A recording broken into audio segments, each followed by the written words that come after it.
Hi everyone, myself Chitta Chitranshi, a fourth year law student of Unity PG Law College affiliated with Lucknow University. Today, in this video, I am going to talk about section 111 of Bharatiya Nyaya Sanhita 2023, which provides about organized crime. But before that, I would like to thank Lawlicious Committee for giving me such a wonderful opportunity to present myself.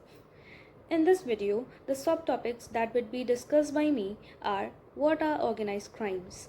What are its essential elements? What are the activities that are included in section 111 of BNS? Why was this term organized crime added in BNS? And what are its punishments? Under BNS, organized crime is provided under Chapter 4, Section 111. It provides a broad and an exhaustive definition. According to Section 111 of BNS, any continuing unlawful activity conducted by a group or a syndicate jointly or individually by the use of violence, threat, or coercion or intimidation to obtain material benefits is an organized crime. Essential elements of an organized crime are: first, continuing unlawful activity; second, an organized crime syndicate. Under this, it is not necessary that the act must be done individually. It can also be done together or on the behalf of the syndicate. The third essential element is that there must be the use of force or coercion. Fourth, there must be a intention to obtain material benefit. The last essential element of an organized crime is that there are specific offenses that are included in section 111 that we'll talk about in the next slide. Now, we'll discuss about the activities which are included in section 111 of BNS. Organized crime in India includes variety of illegal activities such as kidnapping, extortion, land grabbing, vehicle theft, cybercrime, economic offenses, drug trafficking, and human trafficking for ransom and prostitution. Section 111 of BNS also provides for the punishments for various activities. No, it is not just for the person who has committed the crime, but it also includes the person who has acted on the behalf of the syndicate. Section 111 of BNS doesn't just provide the punishment for the person who has committed the offense, but it also provides the punishment to the person who has planned the offense or has abetted it, and it also punishes the person who is just a mere member of that organized crime syndicate, and it also provides a punishment to the person who has harbored or concealed another person who has committed the offense, for which we have to refer to the subsections of section 111.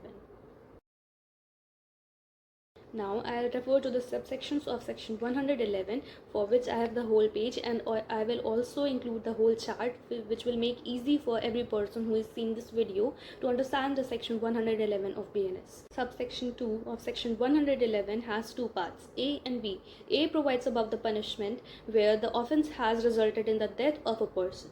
There the punishment would be death penalty or imprisonment for life, and shall be liable for the fine which is not less than 10 lakh rupees. In the B part, it provides about the punishment where it is about the another cases where the offense has not resulted in the death of any person. There the punishment is for imprisonment for a term which shall not be less than 5 years and can be extended for imprisonment for life, and the fine shall not be less than 5 lakh rupees. Section 111 subsection 3 provides about the punishment whoever abets, attempts, conspires, or knowingly facilitates the commission of an organized crime. There the punishment holds the same as it is provided in the B part of subsection 2 of section 111. Section 111 subsection 4 provides about the punishment for being a member of an organized crime syndicate. Here also the punishment holds the same as it was provided in the part B of subsection 2 of section 111, which is that the imprisonment for a term which shall not be less than 5 years and can be extended for the imprisonment for life, and shall also be liable for the fine which shall not be less than 5 lakh rupees. Subsection 5 provides about the punishment where the person intentionally harbors, conceals any person who has committed such act. There the punishment holds 3 years of imprisonment, which can be extended to life imprisonment, and the fine shall not be less than 5 lakh rupees. Subsection 6 provides about the punishment for possessing property derived or obtained from the commission of an organized crime. Here, the punishment holds for the imprisonment of 3 years, which can be extended for the imprisonment of life, and shall also be liable for the fine, which shall not be less than 2 lakh rupees. The last subsection, which is subsection 7 of section 111, provides about the punishment if any person on behalf of an organized crime syndicate or person has been in possession of an immovable or the movable property which he cannot satisfactorily account for. Here the punishment shall not be less than imprisonment for 3 years, which can be extended for 10 years, and he shall also be liable for the fine, which shall not be less than 1 lakh rupees.